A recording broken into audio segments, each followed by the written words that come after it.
रखना है। अब इसका जो क्वेश्चन आता है वो किस प्रकार से पूछा जाता है। क्वेश्चन सिंपल रहता है। जैसे पहले नंबर मान लीजिए मैंने पूछ दिया 2, 3 किस चतुर्थांश में है। रुक जाओ अभी मैं पूछूंगा किस चतुर्थांश में है। सिंपल सा क्वेश्चन रहता है ना, 2, 3 किस चतुर्थांश में है। तो ये सामने में जो लिखा हुआ है इस प्रकार से लिखना भी, देखो ऐसे जो कि ब्रैकेट बनाए और ब्रैकेट बनाने के बाद में कोई मान यहाँ पर लिखे और कॉमा लगाए और एक और मान लिखे यहाँ पर, तो ये कहलाता है क्रमित युग्म। क्या कहलाता है?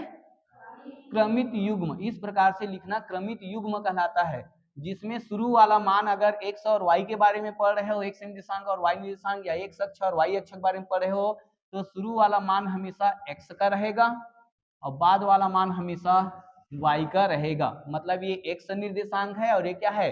y निर्देशांक। ध्यान रखना भाई, ठीक है? क्लियर ना? x अक्ष और y अक्ष के बारे में पढ़ रहे हो, मतलब शुरू वाला x अक्ष यानी कि x निर्देशांक है और बाद वाला क्या है? y निर्देशांक। ठीक है? आगे क्लास में जब जाओगे बड़े क्लास में तो एक और z अक्ष जुड़ जाता है। ठीक है? 3 डायमेंशन बोलते हैं, त्रिविमी ज्यामिति कहलाता है। ये जो कि है 2D है, 2D यानी कि द्विविमी ज्यामिति, जिसको हम लोग दो अक्ष के बारे में पढ़ते हैं, x अक्ष और y अक्ष। जैसे हम लोग जो जिस कमरे में हैं, इस कमरे के अंदर है, तो ये द्विविमी है कि त्रिविमी है? दो ही अक्ष खींचा जा सकता है, एक इधर और एक इधर। खींच सकते हो ना दो अक्ष जी? तीसरा खींच के बताओ तो इसमें खींच सकते हो क्या? नहीं, संभव नहीं। अच्छा चलिए ठीक सर, कांग्रेचुलेशन। ठीक है, तो इसमें हम लोग दो ही अक्ष खींच सकते हैं। समतल में कितने अक्ष खींच सकते हो? दो ना। एक ऐसे लाइन खींचोगे और ऐसे लाइन खींचोगे, तीसरा और खींचना संभव है क्या?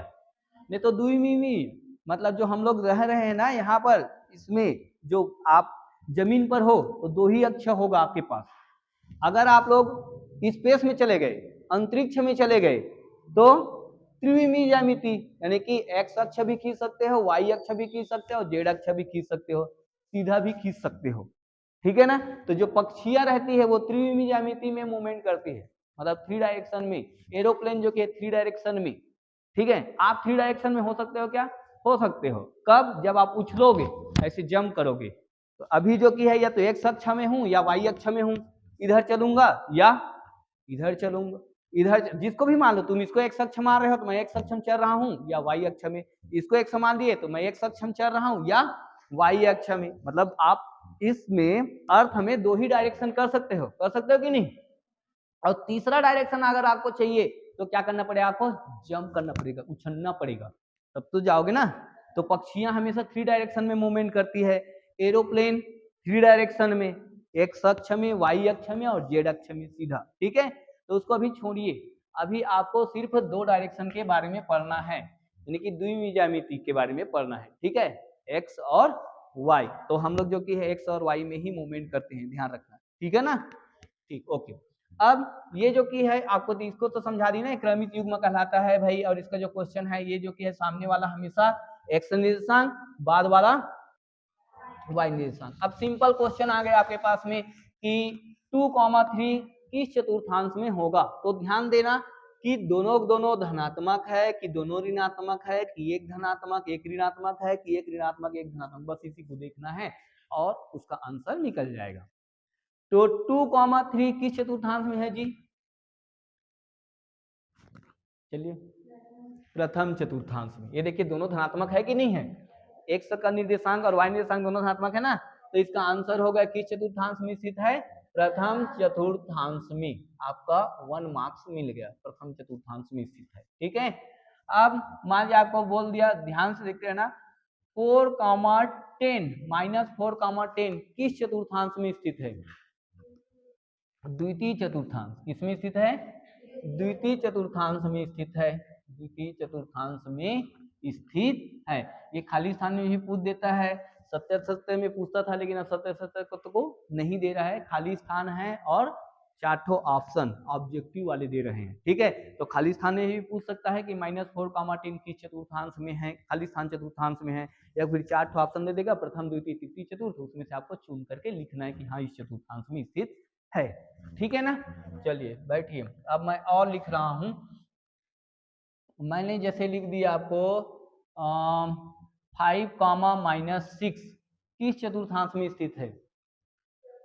चतुर्थांश है ना, बहुत सिंपल है ना। बस आपको चतुर्थांश को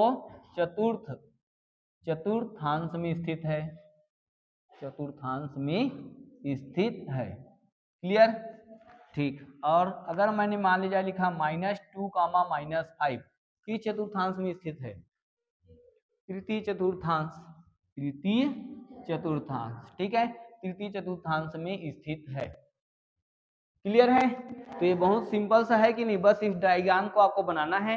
ये दोनों धनात्मक है, पता चल रहा है, देख करके ही पता चल रहा है। मान को देखो ना, 1 2 3 4 1 2 3 4 लिखा है, ये दोनों धनात्मक है। इसमें शुरू वाला ऋणात्मक, बाद वाला धनात्मक, इसमें दोनों ऋणात्मक, इसमें x धनात्मक y ऋणात्मक। बस इसको बनाना सीख गए तो इससे रिलेटेड सारे क्वेश्चन बन जाएंगे। ये तो एक प्रकार के क्वेश्चन है जिसमें दोनों मान आपको दिया है, मतलब x के मान भी दिए हैं और y के मान भी दिए हैं, चाहे वो धनात्मक में रहे, चाहे ऋणात्मक रहे, चाहे ऋणात्मक धनात्मक रहे। क्लियर है ना?